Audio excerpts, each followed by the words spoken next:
titre de mon message ce matin, c'est un appel qui résonne, un appel qui porte du fruit. C'est quoi un appel?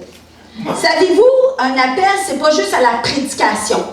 Un appel, c'est pas juste quelqu'un qui est en avant qui la reçoit. Nous avons tous et toutes, un appel sur nos vies que Dieu vous a destiné des œuvres préparées d'avance pour vous les accomplissez.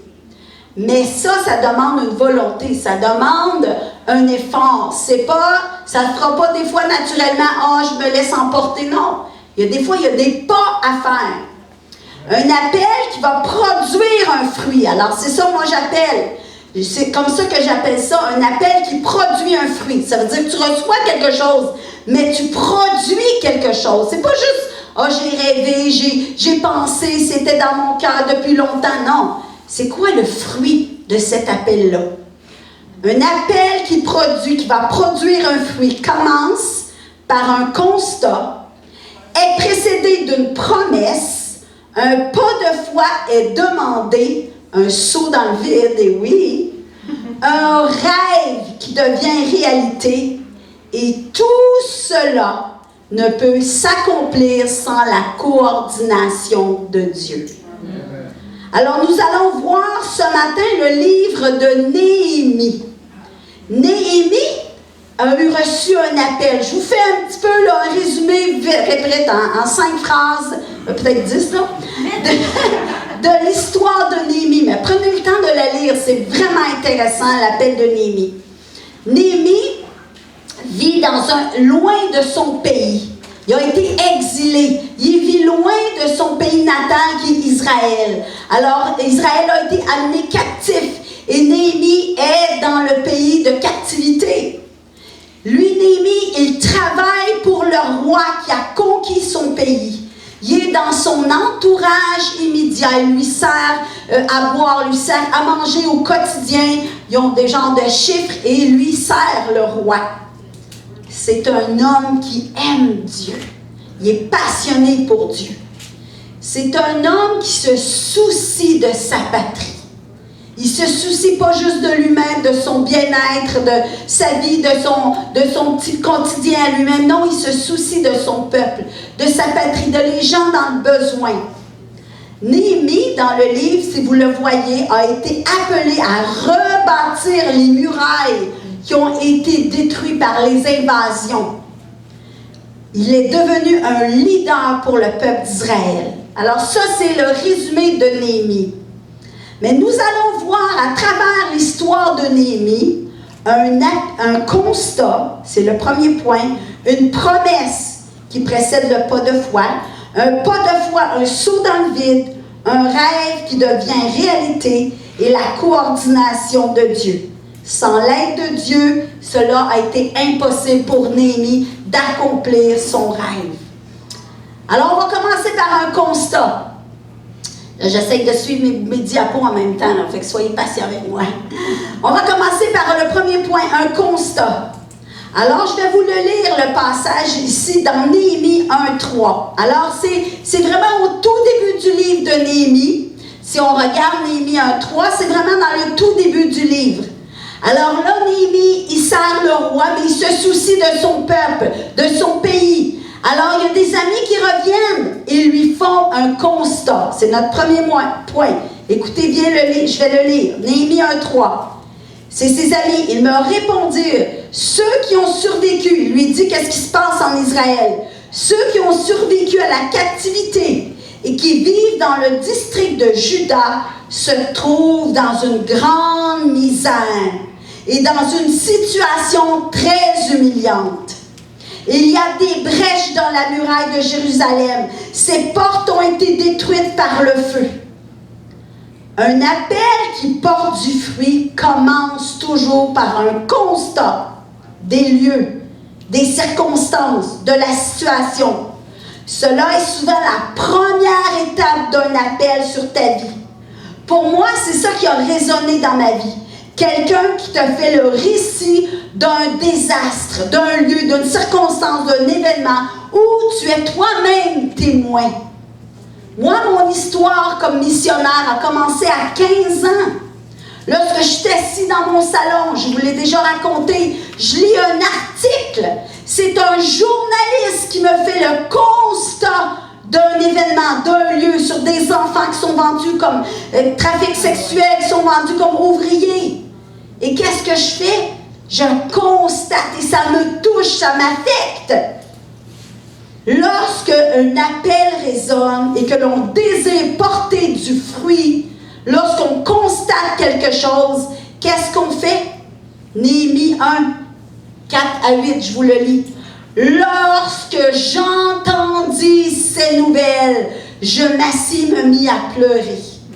Pendant plusieurs jours, je restais abattu, je jeûnais, je priais constamment devant le Dieu du ciel. Je suppliais, l'Éternel, Dieu du ciel, Dieu grand et redoutable, toi qui restes fidèle à ton alliance, qui conserve ta bienveillance à ceux qui t'aiment et qui obéissent à tes commandements, prête attention à la prière de ton serviteur. Que tes yeux soient ouverts pour voir que je suis en prière devant toi en ce moment, jour et nuit, pour intercéder en faveur de tes serviteurs, les Israélites, pour confesser leurs péchés. Lorsqu'on constate, moi j'ai fait la même chose à 15 ans. Lorsque j'ai lu ce magazine-là, j'ai eu un constat d'un événement qui se passait, d'une situation désastreuse. Je suis tombée à genoux et commençais à prier puis à pleurer. Seigneur, tu ne peux pas laisser ça ainsi, tu dois agir. Chaque personne qui reçoit un appel est touchée, même Moïse était touché par la situation du peuple en Israël qui était esclave. Seigneur, tu ne peux pas laisser ça comme ça.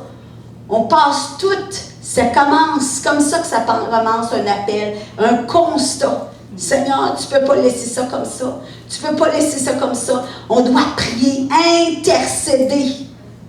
Pour moi, comme pour mon équipe, c'est la même chose à chaque fois au Madagascar de voir ces milliers d'enfants abandonnés dans les rues. Lors de notre mission en février, nous sommes allés faire des animations dans des centres de nuit pour sans-abri. Au Québec, nos centres de sans-abri sont pour hommes et femmes. Là-bas, ce sont des centres de sans-abri pour enfants pour la nuit, avec place limitée. J'ai même rencontré une petite fille de 12 ans qui m'a montré où était son lit, une boîte de carton. Elle dormait devant un hôpital où elle nettoyait la rue et on lui donnait quelques sous pour manger.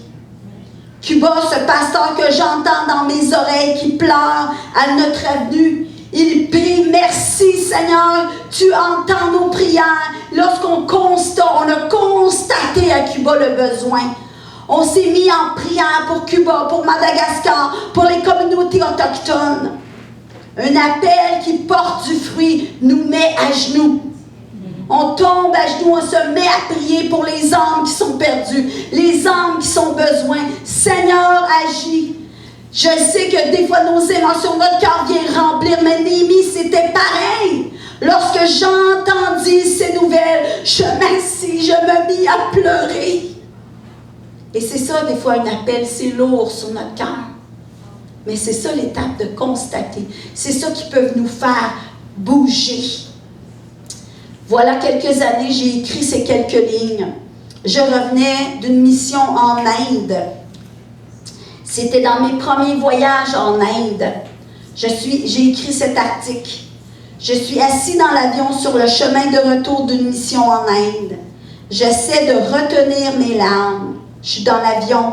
Des images déferlent devant mes yeux, dont celle d'une petite fille qui, accroupie, tombe de froid devant chez elle au cœur du plus gros bidonville au monde, à Mumbai.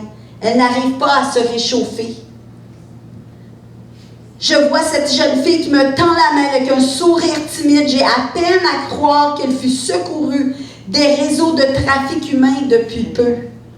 Une autre image s'impose, celle de montagnes de déchets dans lesquelles s'entremêlent des enfants, comme si on les avait réduits à cela, des déchets.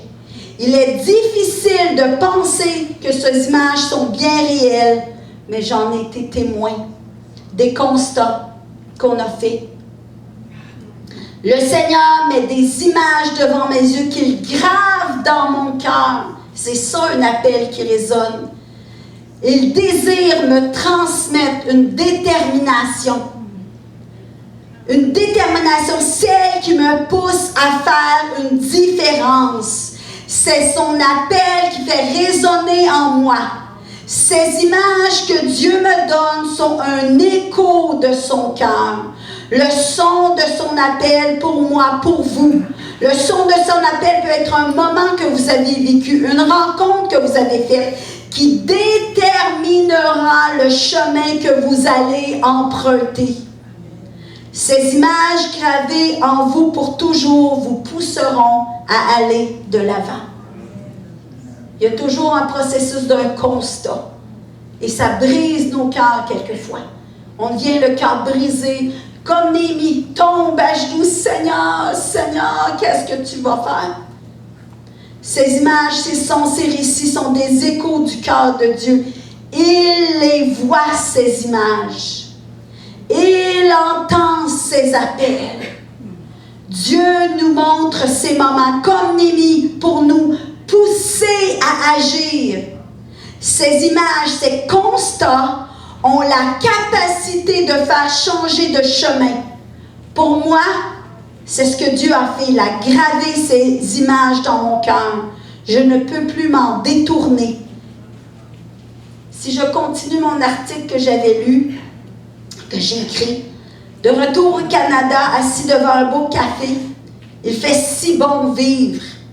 Cette réalité, ces images sont tellement loin de moi que j'ai vu.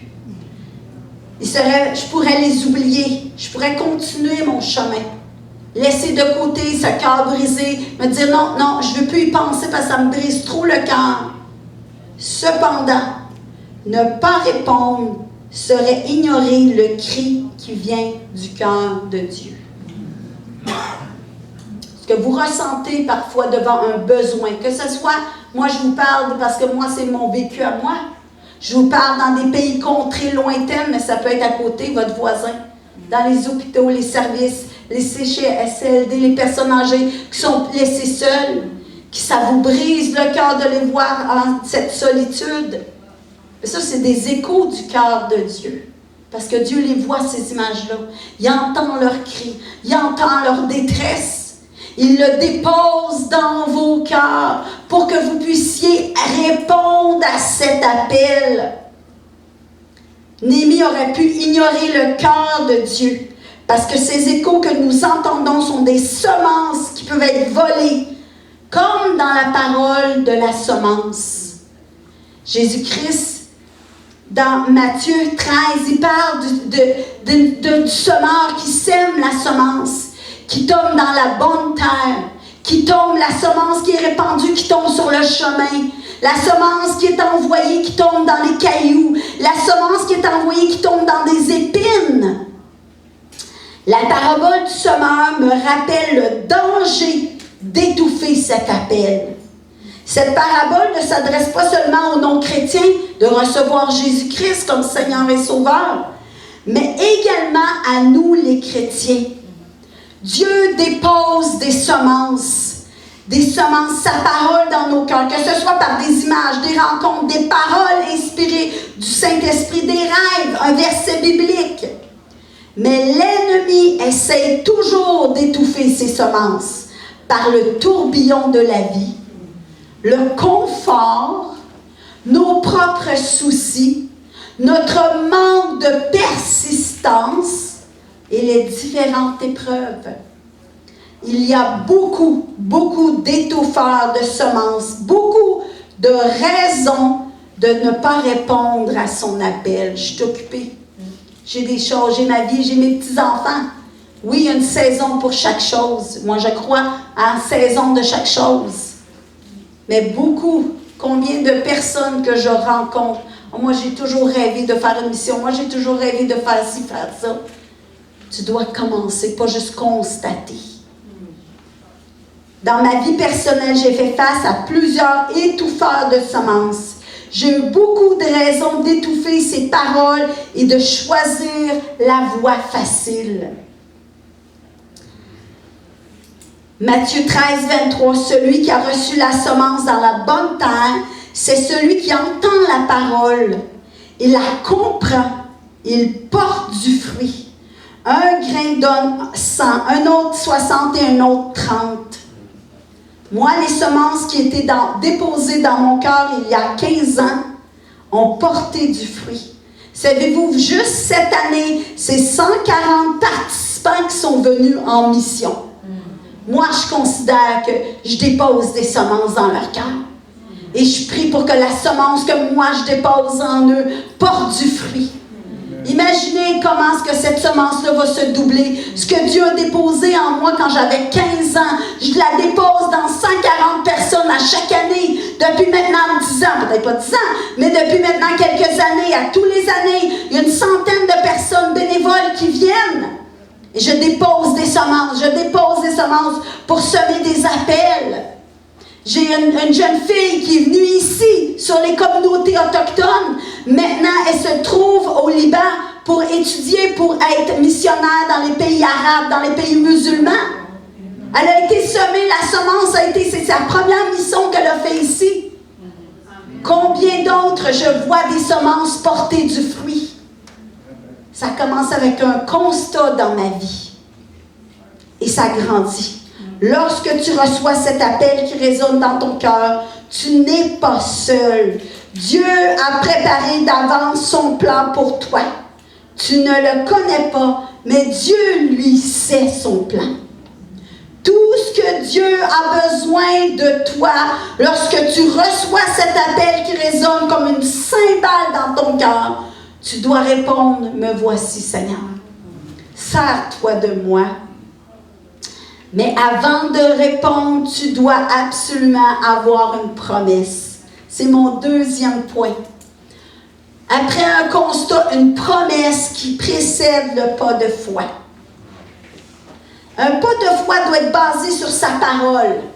On doit baser notre appel sur sa parole. C'est pas juste un rêve, c'est pas juste un sentiment, c'est sur sa parole.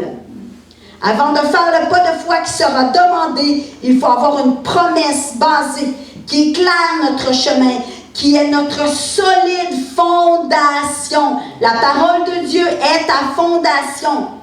C'est une nécessité parce qu'il va arriver un moment où tu vas te dire « Qu'est-ce que je fais là? » Si tu n'as pas la parole de la vérité, la parole de Dieu qui est un solide fondement, tu vas avoir besoin de déclarer lorsque les choses vont brasser. Parce que c'est une promesse. C'est sûr que les choses vont brasser. Alors tu as besoin d'avoir la promesse que Dieu t'a donnée sur ta vie, sur la situation, pour pouvoir la réclamer. Néhémie a fait la même chose. On va le lire ensemble. Souviens-toi cependant, je te prie, que ces paroles que tu as ordonnées à ton serviteur Moïse de prononcer, lorsque vous serez infidèles, je vous disperserai parmi d'autres peuples. Mais si vous revenez à moi pour obéir à mes commandements et les appliquer, alors même si vous vous trouverez éloignés aux extrémités de la terre, je vous rassemblerai. Je vous ramènerai de là au lieu que j'ai choisi pour établir ma présence. Néhémie saisissait la parole de Dieu. C'était pas juste une émotion. C'était pas juste, oui, un constat est rempli d'émotions dans notre cœur. Mais il faut une parole de Dieu qui est la parole de la vérité, qui est un solide fondement. Alors Néhémie a pris la parole de Dieu et dit, rappelle-toi, Seigneur, ta promesse que tu as écrite, que tu as déclarée par ton serviteur Moïse, que tu nous ramènerais dans notre pays, que tu nous guérirais, que tu ferais des choses extraordinaires, des miracles pour nous. Rappelle-toi. J'ai fait la même chose lorsqu'un appel résonne dans mon cœur pour des communautés autochtones. En particulier, j'avais demandé une promesse de Dieu pour m'accompagner lors d'une mission que Dieu m'avait donnée. Et tantôt, quand Pasteur Luc a parlé « Les violences s'emparent du royaume de Dieu », c'est parce que c'est mon verset préféré. Et Dieu me l'avait donné lors d'une mission autochtone. On se préparait pour une mission autochtone et on devait aller à Kitsakik, on devait aller à Pikogan, Mais là, le Seigneur me conduisait à une autre communauté. On avait reçu un appel pour une demande d'aide de Rapid Lake. Et c'était le chef qui avait appelé mon contact. Est-ce que vous pouvez venir nous aider? Mais là, je ne recevais aucun, quand il est venu le moment de partir, il n'y avait aucune réponse de la part de Rapid Lake, aucune réponse, aucune place où on pouvait rester ou pas rester, mais pouvoir faire nos animations, nos activités. C'était l'hiver. Alors, je m'étais dit, bon, ben j'ai mon contact qui m'accompagne. Mais là, quelques jours avant le départ, il tombe malade. Je me retrouve toute seule. Et là, on a une quinzaine de personnes. On a les camions, on a toutes les activités. Qu'est-ce que je fais, Seigneur? Et je reçois cette parole. Ce sont les violents qui s'emparent du royaume des cieux. Sonia, tu dois te lever et être violent pour emparer ce royaume. Tu dois être violent, persévérer, continuer. C'est pas juste une fois, c'est pas juste ça va tomber du ciel. Faut que tu sois violent, faut que tu te lèves et tu y vas. Alors j'ai pris, j'ai dit ok, on y va, on part. On avait toute l'équipe, on avait les camions, on s'en va sur cette communauté. Et là, ça roulait dans mon cœur. Moi, je doutais, on doute toujours comment se passer, hein? Les émotions, tout ça. Mais le verset qui était mon fondement, qui me revenait, le Saint-Esprit me ramenait toujours la parole de Dieu. Ce sont les violents qui s'emparent du royaume des cieux.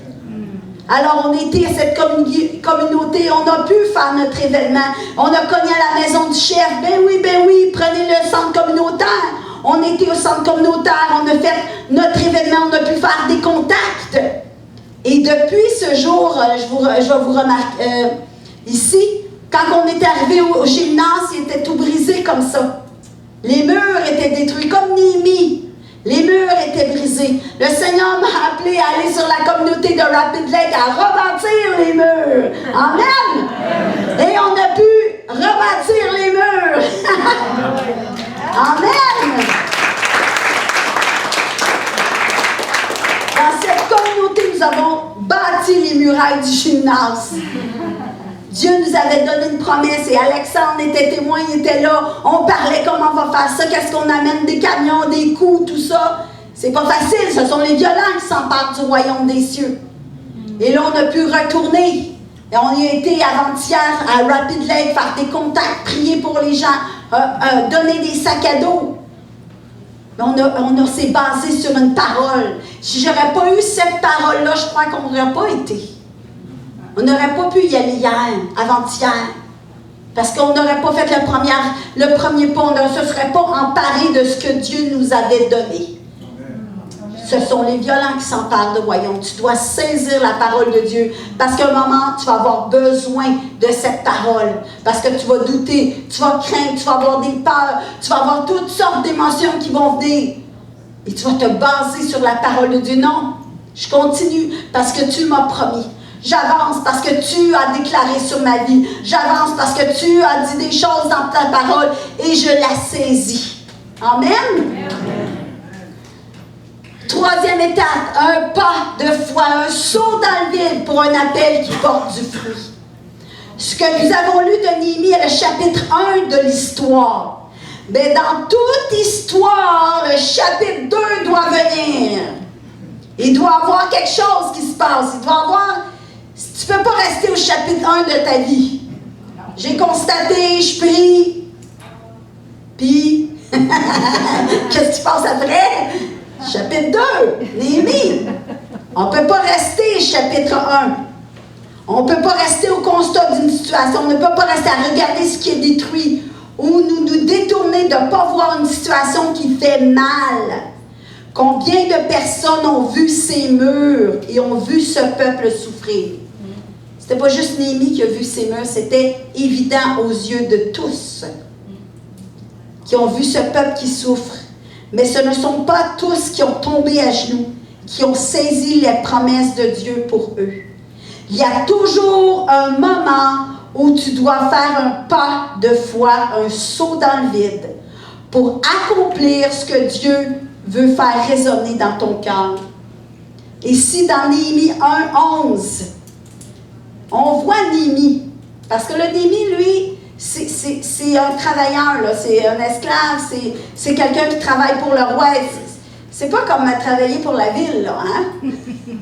Tu dis un mot, tu peux perdre ta tête, là. La ville, tu as 11 semaines de congé, là. Non! Alors, Néhémie, il est devant le roi, puis voici qu'est-ce qu'il dit dans son cœur, parce que là, il veut passer au projet, à l'étape, au chapitre 2, là. Je veux faire le chapitre 2, je veux que ça se concrétise, les choses. Néhémie 1:11, je t'en prie, Seigneur, veille, prêtez attention à la prière de ton serviteur et à celle de tous tes autres serviteurs. Il y avait une équipe avec lui qui désire te craindre de grâce. Fais réussir aujourd'hui la démarche que je vais entreprendre et que cet homme m'accueille avec compassion. Là, il priait parce qu'il s'en allait faire une démarche. C'était pas juste une pensée, c'était pas juste un rêve, c'était une démarche. Et on continue dans Néhémie 2:2-3. Alors l'empereur, je servais l'empereur, vous lirez Néhémie, alors que je servais l'empereur me demanda, pourquoi as-tu mauvaise mine? C'est pas toujours bon ça.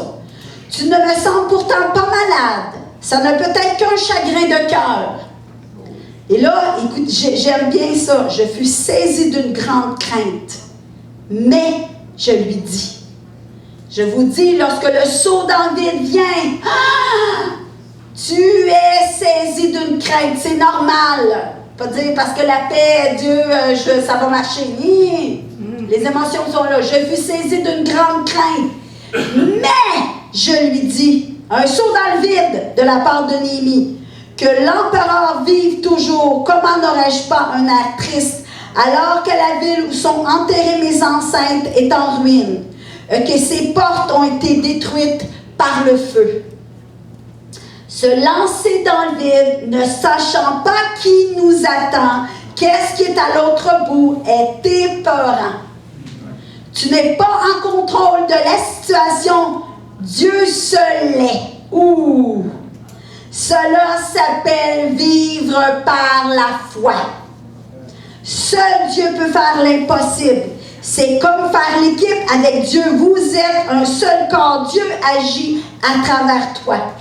Ce sentiment de répondre et de ne pas savoir ce qui t'attend, ne pas savoir si tu vas réussir, ou ce moment d'impossibilité, je l'ai vécu lorsque j'ai répondu à l'appel, moi, d'aller en Ukraine. Lorsque j'ai sauté dans le vide. Parce que oui, je suis allée en Ukraine. La journée qui a été déclarée, le lendemain, on me demandait de partir. Je vous mets en contexte. Hein? C'est que moi, je travaillais pour Action Nouvelle Vie, Banque Alimentaire. Je faisais une mission aussi sur les différentes communautés internationales. Mais dans mon cœur, ça brûlait. Ça brûle encore de faire plus. Je veux faire plus, Seigneur. Je veux faire plus. Et j'ai toujours cherché faire plus encore. Parce que moi, j'ai un appel. Moi, j'ai ça. Ça ne veut pas dire que vous avez la même appel. Vous avez d'autres choses. Mais ça brûle en moi. De faire plus, Seigneur. Et je reprends contact avec Samaritan's Purse, qui est un organisme de Billy Graham aux États-Unis. Et je vois qu'est-ce qu'ils font. Et ça m'intéresse. Mais là, personne autour de moi fait ça. Allez, parce qu'ils ont un département qui s'appelle DART, D-A-R-T, Disaster Assisted Rescue Team. Et ça m'intéresse. Ils vont dans lorsqu'il y a la guerre, lorsqu'il y a des terrains difficiles et dangereux, et tu pars pour un mois, tu pars pour quelque temps, mais c'est difficile, là. Ça demande beaucoup d'efforts. Là, je dis, Seigneur, j'ai soif, j'ai un constat, je veux y aller, j'ai la parole de Dieu sur laquelle je me base, parce que je sais, Dieu m'a donné des paroles dans ma vie, Dieu m'a donné sa parole aussi. Mais là, il faut sauter, il faut y aller. Fait que je dis, OK, j'y vais, Seigneur, je m'inscris pour un training, on s'en va à Calgary, je m'entraîne là, et je me dis, ben, c'est pas tout de suite, hein, des fois... Fait que je vais à un entraînement, je reviens au Canada, puis là, ma vie continue, je me dis, ah ben, tu sais, c'est comme ça. Mais là, je reçois un appel. Je me souviens, je sors du gym et je regarde mon téléphone et là, j'ai reçu un appel. Et je rappelle, il me dit, t'es-tu prête à partir ce soir? Et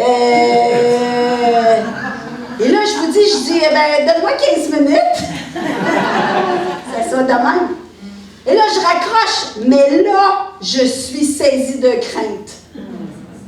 Là, je suis toute seule, j'ai jamais fait ça, moi. Je vais aller où? Je suis pas capable de faire ça, moi. Ben voyons donc. Pour qui tu te penses, toi, faire ça? Ben voyons donc. Et toutes les pensées viennent et roulent, me lancer dans le vide. Et voici Néhémie, lui, ici, 2, 4 à 5. Alors l'empereur me demanda, « Que fais-tu donc? » J'ai adressé une prière au Dieu du ciel. C'est exactement ce que j'ai fait. Pendant mon 15 minutes, j'ai dit, attends, je vais prier. Et Seigneur, qu'est-ce que je fais? Qu'est-ce que je fais? Qu'est-ce que je fais, Seigneur? Qu'est-ce que je fais? Qu'est-ce que je fais? Et là, j'avais comme pas de sentiment. Qu'est-ce que je fais? Qu'est-ce que je fais? Mais pourtant, vous voyez, j'ai eu mon appel, j'avais mon cœur, mais quand vient la porte, quand le pneu, comment c'est quoi l'expression? Le pneu frappe la rue, c'est là, le point de friction, c'est là que ça se fait. Et là, tu dois sauter dans le vide parce que c'est là, la porte est là. Qu'est-ce que tu vas faire? Est-ce que tu vas sauter dans le vide? J'ai adressé une prière au Dieu du ciel et j'ai répondu à l'empereur, si tel est le bon plaisir de l'empereur, si tu agrées à ton serviteur ayant beurre épais, si tu es le bon plaisir de l'empereur, si agrée à ton serviteur, toi tu es le boss, moi je suis juste le serviteur, veille m'envoyer en Juda dans la ville où mes ancêtres sont enterrés pour que je rebâtisse. Wow! Et c'est lancé. Il a prié dans son cœur. J'ai vraiment aimé quand j'ai lu Néhémie, j'adressais une prière au Dieu du ciel. Épargne ma tête, épargne-moi, mais j'y vais quand même. Et c'est lancé dans le vide. Cette minute où Néhémie peut accomplir sa destinée ou choquer. Il aurait pu dire non. D'un coup, ma tête, ils me prennent ma tête et ils me disent non. Là, c'est quoi ça? T'es qui toi pour me demander ça? C'est ce que j'ai fait. J'ai adressé une prière à Dieu du ciel. Et j'ai répondu, oui, j'y vais. C'était de sauter littéralement dans le vide. J'avais jamais été ça. Travailler avec une équipe anglophone. Oui, je parle anglais, mais c'est tout un nouveau langage. Hein? D'une compagnie, quand tu arrives dans une nouvelle compagnie, c'est tout. Là, il y avait toutes des abréviations. Je comprenais absolument rien. Puis moi, j'étais la plus jeune dans l'équipe. C'était tous des vieux. Quand on est arrivé, on a déployé en Pologne. C'était là où on devait commencer le déploiement de l'Ukraine pour pouvoir parce qu'on était en exploration. Rien n'était établi encore. Rien n'était prévu. Il n'y avait pas de plan. C'était l'équipe. Moi, je faisais partie de l'équipe qui devait faire un plan. Là, je m'étais dit, je pense qu'ils se sont trompés. Parce qu'on m'a dit, même une vétérante qui était là après plusieurs semaines que je l'ai rencontrée, elle dit, "This is your first deployment?" C'est ton premier déploiement? Je dis oui. Elle dit, puis t'es arrivé la première semaine? Je dis oui. Elle dit, "Oh, that never happened." Ça n'arrive jamais, ça.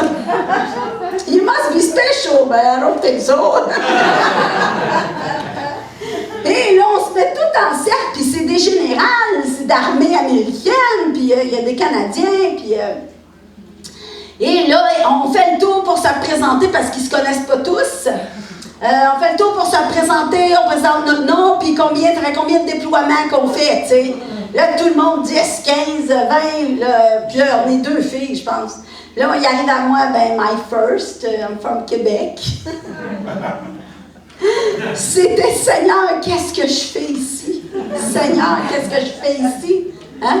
Un saut dans le vide, oui. Mais il y a un moment quand tu sautes dans le vide que tu doutes, mes amis. Hein? Avant que quelque chose t'attrape, là, le saut, là, il est long, là, des fois. Faut que tu sautes longtemps, puis tu sens le vent. Hein? Quelqu'un m'attrape. Et là, j'étais avec mes collègues, à chaque fois qui parlaient d'aviation, qui disaient 100 hours. Je dis, c'est quelle heure, ça? Je sais, je n'en ai même pas l'heure. Il disait les heures en armée, tu sais. Et là, je connais de coude les gars à côté de moi. What is he saying? What is he saying? Et là, Dieu me montrait, mais je me retrouvais le soir dans ma chambre d'hôtel. Je me souviens, j'ai appelé mon gars, puis je broyais. Je dis, je suis seule ici. Et il disait, non, mais t'es correct. Ben là, je me sens comme, tu sais, quand tu pars de l'école primaire à l'école secondaire, hein, en 6e année, t'es le big boss. Moi, chez nous, je suis un boss, tu sais, chez nous, dans mes affaires, je lead, puis tout. tout ça, je sais où je m'en vais. Mais là, quand tu arrives à l'école secondaire, tu es le dernier qui arrive, tu connais rien. Et là, je me sentais vraiment plus d'amis. C'était vraiment ça. Là, mon gars, ben non, man, t'es capable, vas-y, tu sais. Et ça, je vous dis mes sentiments parce que c'est ça qui va vous arriver, mes amis. Moi, c'était Ukraine, mais vous, c'est d'autres choses. Qu'est-ce que je fais ici? Je suis seule, je ne sais pas comment je vais faire ça, comment je vais aider cette personne-là, comment je vais faire ça. C'est pas mon background, je ne suis pas en médical, je ne suis pas en informatique, je ne suis pas en com, je ne suis pas en ci, je ne suis pas en ça, je ne suis pas en soins à domicile, je ne suis pas en... Dieu t'appelle. Il va falloir que tu sautes dans le vide. Il va falloir que tu y ailles. Parce que des âmes ont besoin de toi. Et je me suis retrouvée, j'étais en Pologne. Et là, lorsque j'étais en Pologne, il a fallu que moi, je fasse des achats, que j'achète parce qu'on voulait soutenir les villes qui étaient bombardées. Alors, trouver tout ça dans une autre langue, tout ça, les défis étaient énormes. Et lorsque j'ai réussi à ramasser la nourriture, tout ça, on était trois, là. Et parce que c'était des différents départements, et moi j'étais en distro, c'est distribution, et on était trois, il y a plus l'interprète, trouver la nourriture, parce qu'il fallait acheter en grosse quantité, en Pologne, je connais personne, tout ça, les défis, c'était incroyable. Et là, le moment quand je suis arrivée pour rentrer en Ukraine, quand je vous ai dit une promesse, Seigneur, je fais un saut dans le vide, mais je veux une promesse. Et lorsqu'on s'est rassemblés, tu travailles là, du matin jusqu'au soir, là, c'est pas... puis il fait fret, hein? Fait que, on travaillait tard et là, j'étais épuisée. Et un collègue me dit, est-ce que tu veux venir à une réunion de prière? J'ai dit, oh Seigneur, j'ai besoin d'être ressourcée, j'ai besoin de recevoir. Et on s'en va à une réunion de prière et on se met juste à louer le Seigneur. Le Saint-Esprit vient me remplir. Oh, je me sens, oh Seigneur, ça fait du bien, j'ai besoin de toi. Je veux que tu me guides, tu me conduises. Et là, le Saint-Esprit me dit une parole. Tu marcheras dans la vallée de l'ombre et de la mort, mais je serai avec toi. Je serai avec toi. Amen. Et je suis rentrée en Ukraine et j'ai pu faire l'œuvre à laquelle Dieu m'a appelée à faire en Ukraine. Mais j'avais une promesse qui était pour me garder. J'ai pas eu peur, j'ai pas eu de crainte, parce que je savais même si tu marches dans la vallée de l'ombre et de la mort, je ne craindrai rien, parce que j'avais un solide fondement. Avoir un solide fondement pour sauter dans le vide. Mais il faut sauter dans le vide. Amen. Ça, c'est en Ukraine où j'étais. Et ça, c'est on était aux stations de train où les gens sortaient du pays par millions. Et ça, c'est à la frontière. Les gens sortaient, essayaient de rentrer en Pologne, de l'Ukraine. Seigneur nous accompagne. Amen. Il y a toujours un moment où tu dois sauter dans le vide pour accomplir ce que Dieu fait résonner dans ton cœur. La quatrième point que j'ai... Ouais, là, c'est ça. Là, c'est encore des photos. Ça, c'est la distribution que j'ai faite, la nourriture que j'ai faite amener dans les villes qui étaient bombardées. Et j'ai fait partir des camions. Mais voyez comment Dieu s'est servi de moi. Puis j'ai tellement humble de savoir ce que Dieu... Ces personnes-là étaient évacuées. Parce que moi, je faisais rentrer des camions dans les villes bombardées. Et les camions sortaient avec des réfugiés qui n'avaient pas de possibilité de sortir ou de moyens de transport. Alors, j'ai participé, imaginez. Imaginez, moi, j'en reviens pas. Que je me pense sortir du gym. Est-ce que j'y vais ou est-ce que j'y vais pas? Si j'aurais pas sauté dans le vide, j'aurais manqué cette image-là. Lorsque je suis atterrée à Montréal, j'ouvre mon téléphone et je vois cette image-là qui m'est revenue, je me suis mis à pleurer. Seigneur, il a accompli son œuvre à travers moi. Je suis juste un instrument. Et vous êtes juste des instruments. C'est Dieu qui fait le miracle. Le besoin vous paraît immense, incroyable. Puis vous dites comment je vais faire? C'est toutes les mêmes questions qu'on se pose. Vous n'êtes pas tout seul. Hein? Pensez pas que je maîtrise toute la situation. Hier, on était au Lac-Simon, on avait loué, j'appelle, je prévois, j'appelle, je rappelle, et je réserve le centre communautaire, je réserve tout ça, je prépare le chèque pour payer parce que je loue le centre communautaire. On arrive devant la porte, toc, toc, toc. J'appelle mon j'ai oublié, je me suis trompée. Il est loué à un mariage. Et là, l'équipe était là, il pleut. Fait que là, est-ce que je doute de mon appel? Est-ce que je doute que Dieu m'a appelé au Lac-Simon? Est-ce que... Non. Là, Alexandre dit, mais là, on prie. Fait qu'on se met en rond, on se met à prier. Christian, Tricia part. On dit, on va aller voir la police. Hein? Va voir la police. Va voir la police, on a besoin d'une salle. Hein? On a fini dans le gymnase de l'école secondaire. La police nous a ouvert la porte. On avait un appel pour le Lac-Simon. On aurait pu douter. Puis on l'a douté, là, honnêtement. On s'est dit, mais là, qu'est-ce qu'on va faire, hein? Toi, t'as pas douté. Mais là, moi, puis Véronique, moi, j'ai mis mes pieds à terre. Je dis, non, moi, je reste ici, puis je m'attends à Dieu. Je m'attends à Dieu. Hein? On s'est mis en rond, puis on s'attend à Dieu. On reste ici, on bouge pas. Là, il commence à pleuvoir. Ben, peut-être qu'on va se déplacer. Peut-être qu'on va se déplacer en dessous d'eau, hein? Mais il pleut, on reste ici, là, on pensait faire ça dehors, non? On s'attendait à Dieu et Dieu a agi. On a fait notre événement, la police, elle a appelé ici et elle nous a ouvert notre gym pour qu'on puisse avoir un impact dans la communauté. Nous, on est juste des instruments. C'est Dieu qui agit.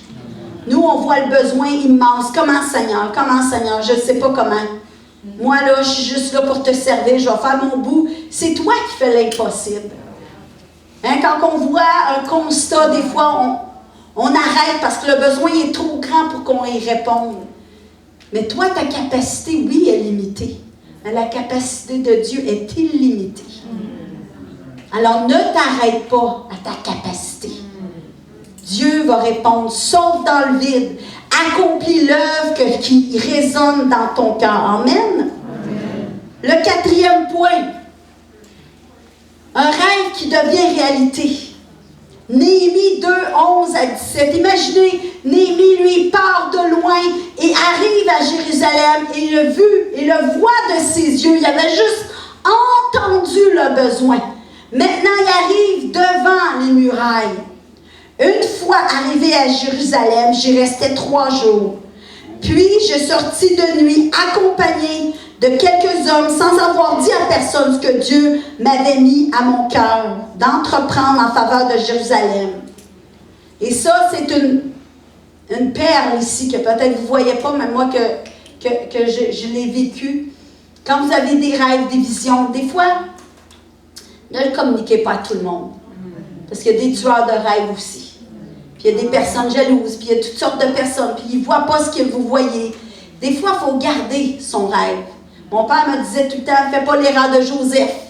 Racontez ton rêve à tout le monde. Parce qu'il y a des tueurs. Raconte-les à des personnes qui sont matures, des personnes qui peuvent te communiquer la vie, ton passe-temps, des personnes qui peuvent donner la vie et non tuer ton rêve et ton désir. Et s'il a fait la même chose, c'est ça que Néhémie a fait.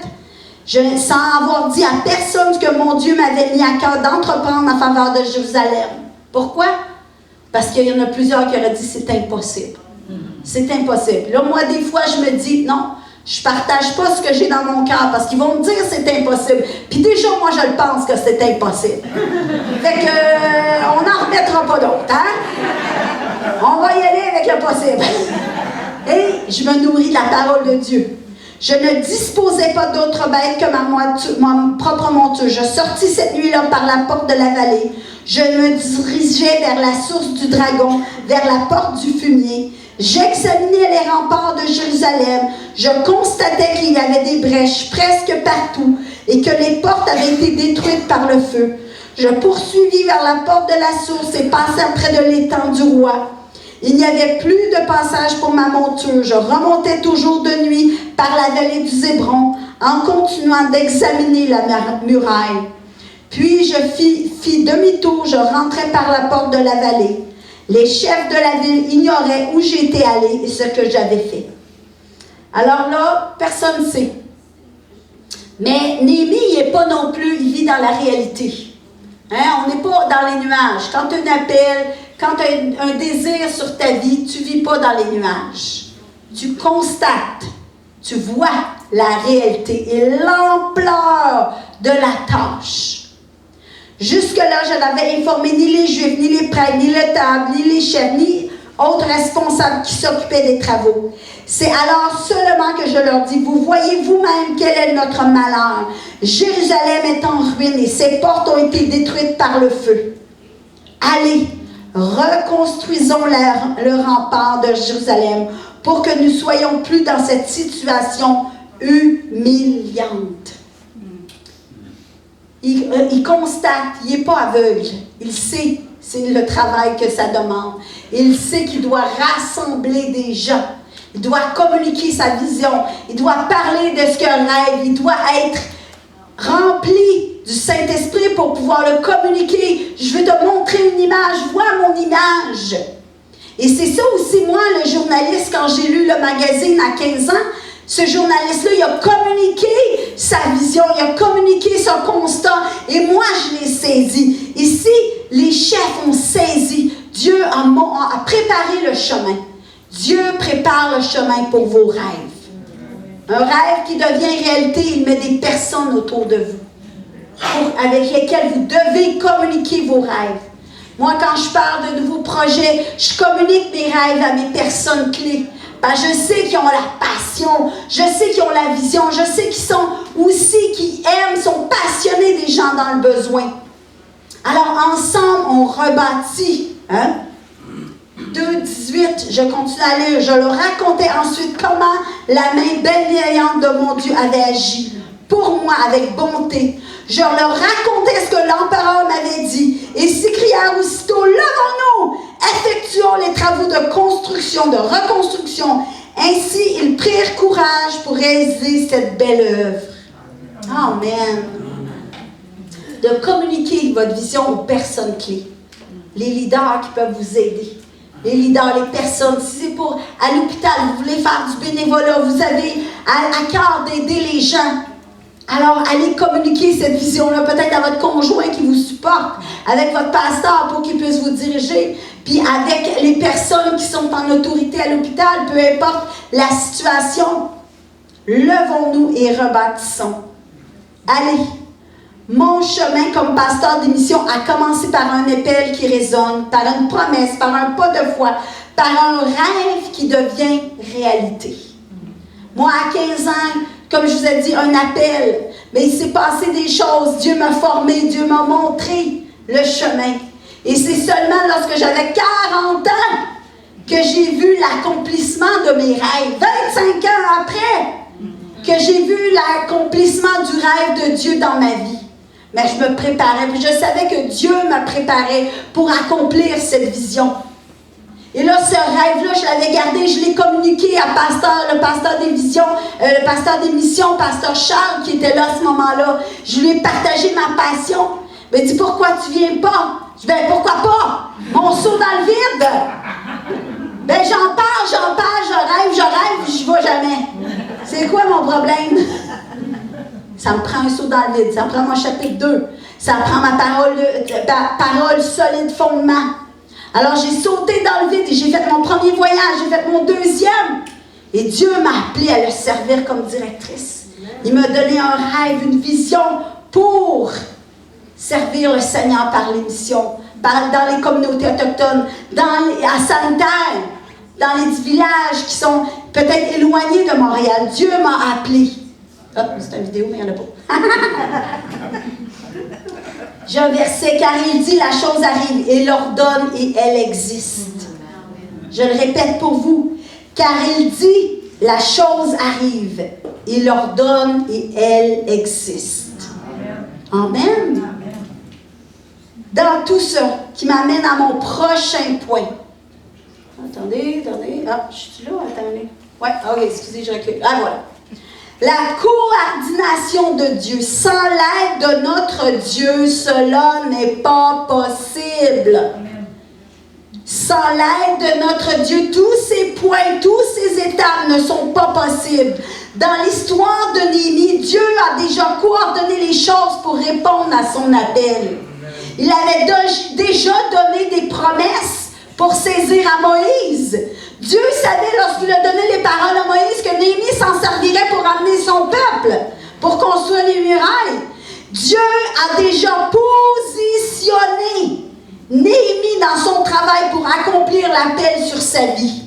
Néhémie 1:11, je t'en prie Seigneur, de grâce, juste un petit peu plus loin, veillez, prêtez attention à la prière de ton serviteur et à celle de d'autres serviteurs qui désirent te craindre. De grâce, fais réussir aujourd'hui la démarche que je vais entreprendre. Que cet homme m'accueille avec compassion. Écoutez bien.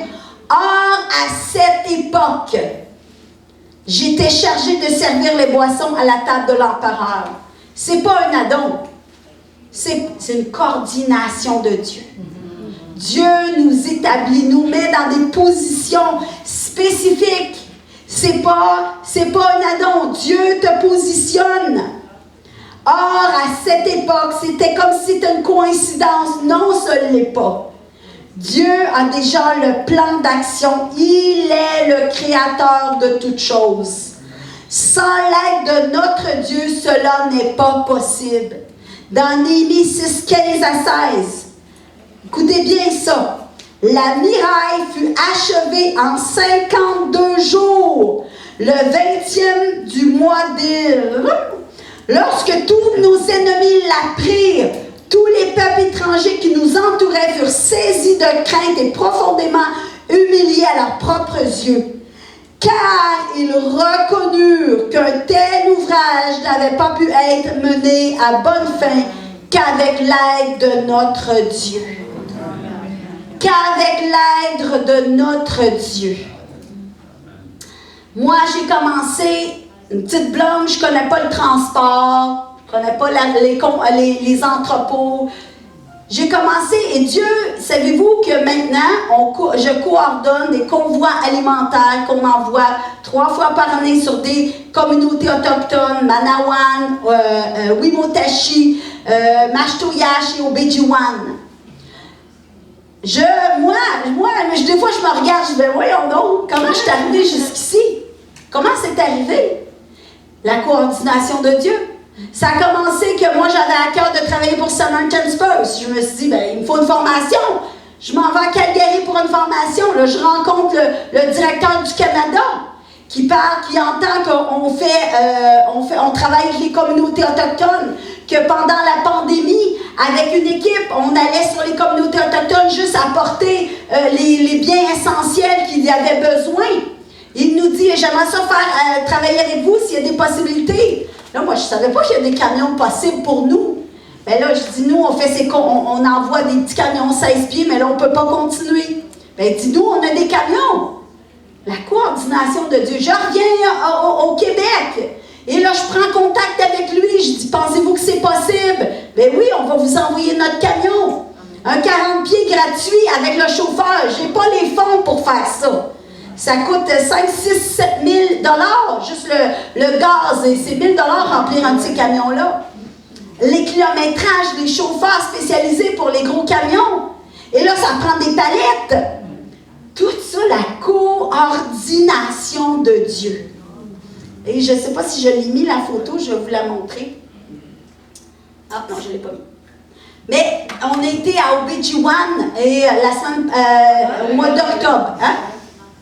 Ah, ben oui, toi. Hein? Il fallait que je la montre. Et là, ça, c'est le gros camion, vous voyez. Et je vous montre la deuxième photo. Ça, c'est ce qu'on rentre à l'intérieur.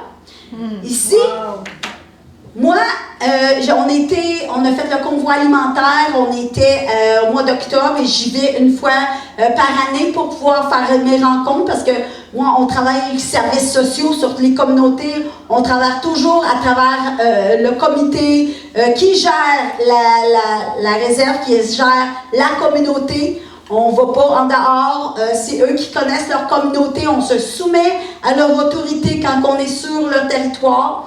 Alors, je travaille avec les services sociaux et alors je veux les rencontrer. Et j'arrive au Obedjiwan et avec notre gros camion, et là, ils nous demandent de venir se présenter devant leur comité, leur gros comité de services sociaux. Alors, je me présente qui je suis et je présente mon équipe, qu'on travaille avec Yolande qui est là et tout ça. Et là, je leur parle de retour à l'école. Je dis, on avait pensé faire un retour à l'école chez vous. Ah oui, ça nous intéresse beaucoup et tout ça. Et là, cette semaine-ci, vous savez, on vit une semaine difficile à OB/GYN. Il y a 4 mortalités en dedans de quelques jours, où c'est les suicides, mais il y a aussi des gens de cancer, tout ça. Et c'est une communauté de 2000 personnes, mais tout le monde se connaît, alors tout le monde est affecté. Et on vit un deuil, toute l'école est fermée, tout ça, pour vivre notre deuil. Et on a été décharger les palettes, et là, les services sociaux nous demandent, est-ce que vous voulez prier pour nous? J'aimerais que vous priez pour nous, pour la communauté, on en a besoin. On s'est mis en cercle avec les bénévoles. Nous, on est juste 5. Et ça, c'était tous les services sociaux et les gens de la communauté. Et ils nous ont demandé de prier pour eux. On est en besoin, on a besoin. Et je me suis mis à prier, Seigneur, agis sur les personnes, les intervenants. Donne-leur des paroles de sagesse et d'intelligence, alors qu'ils vont parler à des gens dans le besoin, alors qu'ils vont parler à des gens qui vivent le deuil. Seigneur s'est servi de nous. Mais toute la coordination que Dieu a commencé. Et même ça avait commencé avant, comment moi j'ai pu commencer, avoir la capacité d'aller chercher des palettes. Le Seigneur m'a instruit par une banque alimentaire. Je me souviens, à un moment donné, ma patronne, il manquait des employés à l'entrepôt. Elle me dit, je me cherche un responsable d'entrepôt. Ben là, je dis, moi, je fais de la sollicitation. Elle dit, ben j'aimerais ça que tu t'occupes de l'entrepôt. Là, dans mon cœur, je m'étais dit, ben non, Seigneur, là, tu sais, c'est pas ça ma job, là. Mais le Seigneur m'a dit non, le Saint-Esprit m'a dit non, c'est là que je te veux, c'est là que tu fais. Fait que j'ai commencé à gérer l'entrepôt, à gérer des palettes, à gérer des inventaires, à gérer du stock. Ben c'est pour ça. Dieu a tout coordonné pour que je puisse avoir les outils, la capacité de faire le projet du convoi alimentaire que j'envoie sur les communautés autochtones. La coordination de Dieu. Néhémie n'avait jamais bâti un mur de cette ampleur auparavant. Il n'avait probablement aucune idée. C'était le plus gros projet à vie. Il lui a fallu des gens autour de lui qui ont été appelés à servir également. Néhémie, Luc, a besoin des personnes autour de lui pour servir cette église, pour servir la région, pour servir les communautés. Il faut des gens autour pour épauler. Néhémie n'aurait jamais pu bâtir cette ville sans une équipe autour de lui. On ne peut pas bâtir, on ne peut pas faire des convois alimentaires sans Christian qui remplit les camions, qui vient tôt le matin, à 6 h du matin, hein, Christian? Ah ouais. Avec le livre, avec tout ça, 6 h le matin, dimanche matin, sur son week-end, il travaille, tout ça. Alexandre qui place toutes les palettes, tout ça, ça nous prend une équipe pour bâtir un mur, pour faire un projet, pour aider une communauté, pour aider Sanitaire. Sanitaire a besoin de vous, mes amis. Il faut se lever, soutenir notre pasteur Luc dans l'accomplissement de son œuvre. Ça nous prend des gens pour les communautés autochtones qui se lèvent. Parce que même si tu te penses que tu n'as pas les moyens, que tu n'es pas habilité, que tu n'as pas la parole facile, que tu sais que c'est pas toi qui fais l'impossible, c'est Dieu qui le fait, mais à travers toi. Amen.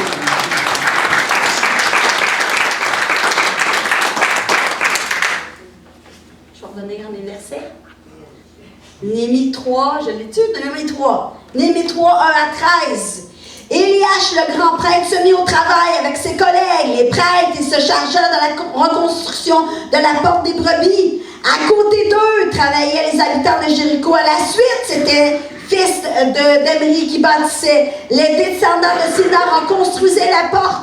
Ils firent la charpente, posèrent les battants, les verrous, les barres. La raison pour laquelle je suis là ce matin, pour vous raconter ce que la main bienveillante de Dieu a fait à travers moi, parce que Dieu a accompli des choses incroyables, pareil comme Néhémie. Si on regarde, il le dit la même chose ici. Néhémie 2, 18. Je leur racontais comment la main bienveillante de mon Dieu avait agi pour moi avec bonté. Je leur raconterai ce que l'empereur, moi je vous raconte ce que Dieu a fait à travers moi, ce que Dieu a fait pour moi, ce que Dieu a pu accomplir. Il va le faire dans vos vies. Avec votre appel, parce que vous avez un appel. Chaque personne qui m'entend ici, vous avez un appel préparé pour vous. Vous devez faire le chapitre 2 de votre vie. Amen. Vous lever et l'accomplir. Il y a un constat qui va se faire dans votre vie. Il y a une promesse qui va précéder le pas de foi. Il y a un pas de foi, un saut dans le vide qui va vous être demandé. Votre rêve qui devient réalité. Mais dans tout ça, il y a la coordination de Dieu. Sans l'aide de notre Dieu, cela est impossible. Alors levez-vous et allons construire ce que Dieu a déposé dans vos cœurs. Amen. On va se lever ensemble. Alléluia, Jésus. Oh oui, on veut prendre ce nouveau chant qui s'appelle Dieu de l'impossible. Et c'est des paroles de vérité qu'on veut déclarer maintenant, aujourd'hui. Que tu puisses te saisir de ces paroles toi aussi et te rappeler qu'il est le Dieu qui peut tout faire, qui peut tout accomplir. Dieu peut faire infiniment et au-delà.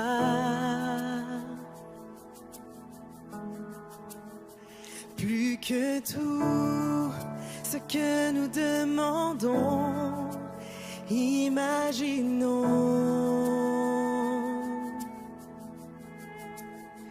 Ses promesses, oui et amen, se réalisent. Sa parole, toujours sûre et certaine, elle s'accomplira. Oh Jésus, car il est puissant. Dieu est puissant. Dieu de l'impossible. Je sais qu'il peut tout accomplir. Oui, tout accomplir. Il est sans limite. En lui, je peux tout accomplir. Tout accomplir. On chante ensemble. Dieu est grand, majestueux, il règne en roi. Oh, il ordonne et calme les tempêtes. Il a tout pouvoir. Par sa force incomparable, il nous soutient. À savoir, tout ce qui était mort revient à la vie. On déclare Dieu de l'impossible, Dieu de l'impossible. Je sais qu'il peut tout accomplir, tout accomplir. Il est sans limite. En lui, je peux tout accomplir, tout accomplir. Oui, tu es Dieu de l'impossible. Tu peux tout faire, tu peux tout accomplir. Il est sans limite. En lui, je peux tout accomplir.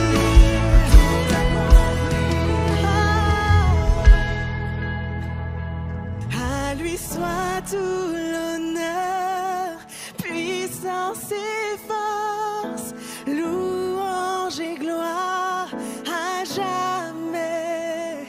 À lui soit tout l'honneur, puissance et force, louange et gloire à jamais. Déclare-le. À lui soit tout l'honneur, louange et gloire à jamais, Seigneur. À toi reviennent la puissance, l'honneur et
t'accomplir, Seigneur. Tu es sans limite, Seigneur, dans nos vies. Oh oui, Jésus, tu agis, tu agis.